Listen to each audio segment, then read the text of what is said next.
Hello friends, good morning. कसे आहात तुम्ही? आशा करते तुम्ही सगळे सुखी आणि स्वस्त असाल. मी दीपाली तुमचं पुन्हा एकदा मनापासून स्वागत करते माझ्या नवीन एका छानशा ब्लॉगमध्ये. तर फ्रेंड्स, आज आहे रविवार आणि सकाळच्या इथे वाजलेले आहेत 6:30. तर आता मी इथे उठलेली आहे. तर फ्रेश वगैरे होते आणि घरातले ना सगळेजण शांत झोपलेले आहेत अजूनसुद्धा. कारण की आज रविवार आहे आणि रविवारचं कोणाला कुठं जायचं नसतं, त्यामुळं खूप उशिरा उठतात ते सगळेजण. तर सगळेजण झोपलेले आहेत आणि मी एकटीच उठलेली आहे. तर मला रोजची सवय आहे लवकर उठायची, पण जास्ती पण रविवार असला तरी जास्ती उशिरा पण मी उठत नाही. 6-6:30पर्यंत जास्तीत जास्त उठतेच मी. तर आता इथे ब्रश वगैरे करते आणि आजकाल ना आमच्या घरामध्ये 2 पेशंट आहेत. तर सर्दी झाली होती. वैभवदादाला सुरुवात झाली, म्हणजे वैभवदादाने फ्रीजमधलं पाणी पिलं, त्याला शिंका यायला सुरुवात झाली आणि त्याचं इन्फेक्शन साहेबांना झालं आणि साहेबांना पण सर्दी खोकला वगैरे झाला आहे. तर घरामध्ये ना असं आजारी वगैरे असले ना कोणी, तर मग घरातलं ना काम करायचं पण मन होत नाही आहे आणि व्हिडिओ बनवायचं तर ते लांबच राहिलं. तरी पण कसाबसा मी छोटासा व्हिडिओ बनवलेला आहे इथे. तर वैभवदादाला ना म्हणजे त्या दिवशी दवाखान्यात नेलं होतं, तर 1 डोस त्याला गोळ्या औषधाचा दिला, तर त्याची सर्दी वगैरे लगेच कमी झाली. पण त्याला ना खोकला अजूनसुद्धा आहे थोडासा. तर आता इथे मी आली आहे किचनमध्ये. तर किचनमध्ये आल्या ना आज काही घाई गडबड नव्हती, स्वयंपाक वगैरे करायचं ना काहीच घाई गडबड नव्हती. एकदम शांतपणे आज हे होतं. रविवार असला की थोडासा वेळ भेटतो स्वतःसाठी. तर आता इथे मी आली आहे आणि बाल्कनीत थोड्या वेळ मी उभं राहणार आहे. तर असा उभं राहण्याचा वेळ रोज भेटत नाही. घाई गडबड असते कामाची, डबा बनवायचा असतो वेळेवरती सगळ्यांचा. त्यामुळं ना बाल्कनीमध्ये उभं राहायला बसायचं म्हणलं ना असं पहाटेच्या टायमाला वेळ भेटतच नाही. तर थोड्या वेळ शांतपणे उभं होते. खूप छान वातावरण झालं होतं. थंडी वगैरे काही नव्हती अजिबात. आणि त्याचबरोबर ना कामाला जाणारे लोकांचे पण म्हणजे गाड्या भराभर चालूच होत्या. रविवार जरी असला तरी पण कामाला जाणारे भरपूर लोक असतात इथे. तर कोणाला शुक्रवारी सुट्टी असते, कोणाला रविवारी सुट्टी असते, असं असतं. त्यामुळं ना डेली याच्यामध्ये तर गाड्या भरपूर येत जात राहतातच. तर आता इथे मी आली आहे किचनमध्ये आणि वैभवदादाने ना रात्रीच सांगितलं होतं की त्याला ब्रेड सँडविच खायचे आहेत. तर तुम्ही म्हणत असाल की सारखं काय ब्रेड सँडविच बनवते. पण ॲक्च्युअलमध्ये आता त्याची तब्येत बरी नाही आणि त्याला ते खायचं मन केलं होतं. तर तब्येत जेव्हा बरी नसते ना तेव्हा माणसाला काहीच खाऊ वाटत नाही. म्हणजे कितीही चांगलं असलं तरी काहीच खाऊ वाटत नाही. तर तोंडाची चव गेलेली होती, तर तो काहीच खात नव्हता. पण त्याला ना अचानक ते ब्रेड सँडविच खायचं मन केलं त्याला. त्या दिवशी मी बनवले होते ना ब्रेड सँडविच, तर ते बटर वगैरे लावून त्याला मस्तपैकी असं कुरकुरीत असं शेकून दिले होते. तर त्याला खूप आवडले होते ते आणि तो बोलला रात्रीच तो बोलला की मम्मी मला ते सँडविच बनव सकाळी नाश्त्याला. तर मग मी ठीक आहे बोलले. मग त्याने ना रात्री ब्रेड आणलं.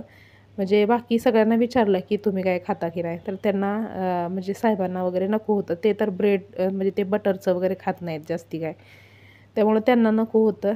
तर फक्त अनुताई आणि वैभवदादा हे ब्रेड सँडविच खाणार आहेत. त्यामुळं ना छोटंसं एक ब्रेडचं पॅकेट आणलं आणि आता इथे मी बटाटे उकडायला ठेवलेले आहेत. तर ब्रेड सँडविच बनवायला ना जास्ती काही म्हणजे हे करावं लागत नाही. एकदम साधं सिंपल अशा पद्धतीने मी बनवते. जे असेल त्याच्याने बनवायचे, जे नसेल ते सोडून द्यायचा विषय. तर आता फक्त ना मी बटाट्याची सिंपल अशी भाजी बनवणार आहे. त्याला फोडणी वगैरे पण नाही देणार. तर सिंपल अशी बटाट्याची भाजी बनवून त्याच्याने सँडविच बनवणार आहे. तर त्याआधी इथे कुकरच्या 3 शिट्ट्या होईपर्यंत मी ना स्वतःला पिण्यासाठी पाणी पण गरम केलं. पाणी थोडंसं जास्तीच गरम झालं होतं. तर त्यामध्ये थोडंसं थंड पाणी पण ॲड केलं आणि आता शांतपणे बसून मी ते पाणी पिते. तर उठल्या ना गरम पाणी पिलं ना तर खरंच खूप म्हणजे चांगलं वाटतं स्वतःला. तर म्हणजे चहा वगैरे हे तर नंतरचा हे असतो, पण उठल्या ना गरम पाणी पिलं ना तर म्हणजे फ्रेश पण वाटतं आणि चांगलं पण वाटतं. आणि फ्रेंड्स, तुम्हाला ना एक आवर्जून सांगावंसं वाटतं की आजकालचं जे वातावरण झालेलं आहे ना बाहेरचं समाजाचं, ते खूप भयंकर वातावरण झालेलं आहे. खास करून मुलींसाठी तरी. कारण ह्या 3-4 दिवसाच्या मागे एका चिमुकली 3.5 वर्षाची मुलगी होती, जिला नीट म्हणजे जग पण कळालं नसेल अशा मुलीला एकदम निर्दयीपणे तिची हत्या करण्यात आली होती. तर खूप भयंकर वाटलं ते ऐकून. म्हणजे तिच्या अंगणामध्ये खेळत असलेली ती मुलगी, तिला असं मरण येईल हे ते वाटलं पण नसेल कधी, तिच्या आईला पण कधी वाटलं नसेल. पण की बघा तुम्ही की छोटंसं काहीतरी दुर्लक्ष म्हणजे आजकाल ना आपल्या मुलींवरती ना आपल्याला म्हणजे हात धरूनच आपल्या मुलींचा ठेवून द्यावं लागेल. आपल्या मुलींना एकटं ठेवणं हे खूप धोकादायक झालेलं आहे. अंगणात खेळणाऱ्या मुलीला कोणीतरी नेतं उचलून आणि असे निर्दयीपणे तिची हत्या करून टाकतं. म्हणजे किती भयंकर वातावरण झालेलं आहे आजकालचं. पहिल्यासारखं काहीच म्हणजे जमाना राहिलेला नाही. पहिलं किती म्हणजे विरळ लोकं असायची पहिलं. जास्ती लोकं पण नसायची, एवढी गर्दी पण नसायची. एकदम कुठंतरी एखादं झोपडं, एखादं कुठंतरी घर असं असायचं. तरीसुद्धा मुली सुरक्षित असायच्या पहिल्याच्या. पण आजकाल एवढी लोकं, एवढी गर्दी असूनसुद्धा मुलींमध्ये म्हणजे असं मुलींवरती अत्याचार होत राहतात आणि खूप भयंकर वातावरण झालेलं आहे आजकाल. म्हणजे मुलींना ठेवावं तरी कुठं? मुली फक्त आईच्या गर्भातच तेवढं सुरक्षित राहतात आणि मुलींना बाहेर म्हणजे फक्त अंगणामध्ये खेळण्याचा सुद्धा अधिकार राहिलेला नाही. एवढं भयंकर परिस्थिती झालेली आहे. तर हे असं होण्याचं कारण हे की त्यांना ते जे अपराधी असतात त्यांना कडक शिक्षा वगैरे होत नाही. त्याच्यामुळेच मला वाटतं की म्हणजे माझं तरी मत आहे की आजकाल हे अपराधींची संख्या एवढी वाढते, एवढं म्हणजे भयंकर परिस्थिती करतात मुलींची. खूप म्हणजे खूप वाईट वाटतं हे सगळं ऐकून. म्हणजे समाजात मुलींनी राहायचं की नाही राहायचं हे म्हणजे प्रश्न पडलेला आहे. मुलींना घराबाहेर पाठवायचं की नाही हे म्हणजे 100 वेळा विचार करावा लागेल अशी परिस्थिती झालेली आहे आजकालची.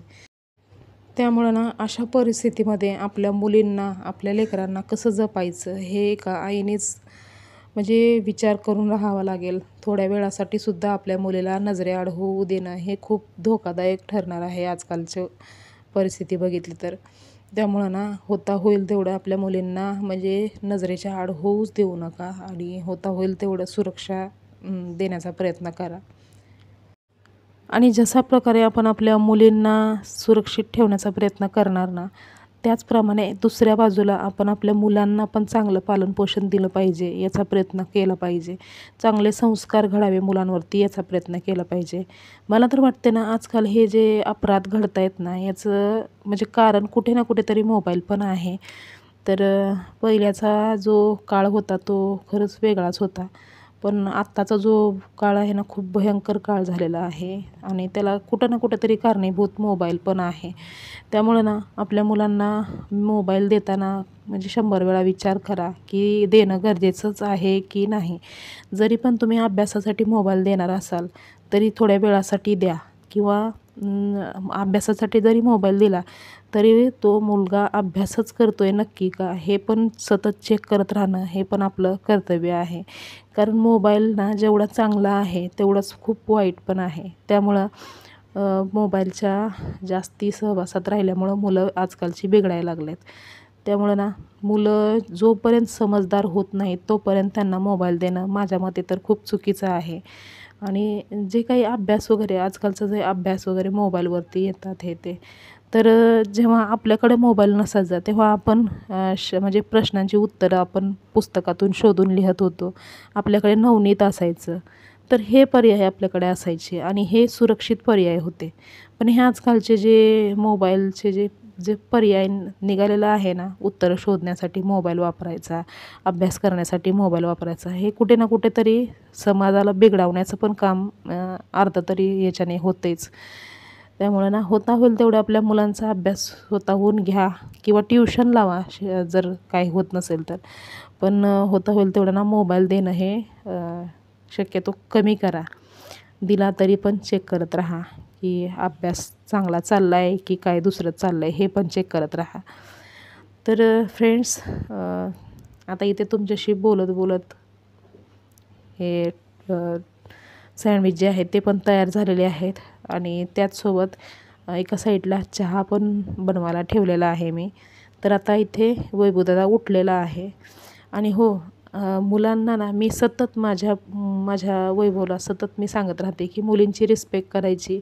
मुलींना म्हणजे ओरडून बोलायचं नाही, कोणत्याही मुलीला ओरडून बोलायचं नाही, रिस्पेक्ट करायची. आणि चांगले संस्कार जेवढे काही आहेत आपल्याकडे तेवढे देण्याचा प्रयत्न करायचा मुलांना. तर फ्रेंड्स, होता होईल तेवढं समाजाला चांगलं करण्यासाठी आपलं पण काहीतरी योगदान असतं. त्यामुळं आपण जेवढं होता होईल तेवढं योगदान देण्याचा प्रयत्न करायचा, चांगली मुलं घडवण्याचा प्रयत्न करायचा.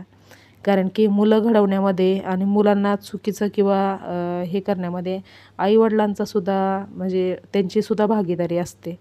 त्यामुळं आपल्या मुलाला वाईट वळणाला लागू नये, आपला मुलगा चांगल्या शिस्तीमध्ये राहावा, चांगल्या मार्गाला लागावा, हे सतत प्रयत्न करत राहा. तर आता इथे सँडविच तयार झालेले आहेत आणि चहा पण तयार झालेला आहे. तर घरामध्ये आजारी पेशंट असल्यामुळे मी जास्ती काही शूटिंग वगैरे केली नाही. जेवढी जमली तेवढी शूटिंग केली. तर हा छोटासा व्हिडिओ जो होता तो मी आता इथेच थांबवते. तुम्हाला हा व्हिडिओ कसा वाटला हे कमेंट करून सांगायला विसरू नका. व्हिडिओ आवडला असेल तर लाईक करा, शेअर करा आणि चॅनलवर जर नवीन असाल तर चॅनलला सबस्क्राईब करायला विसरू नका. तर पुन्हा लवकरच आपण भेटूया नवीन एका छानशा ब्लॉगमध्ये. तोपर्यंत स्वस्त रहा आणि मस्त रहा आणि सावध पण रहा. बाय.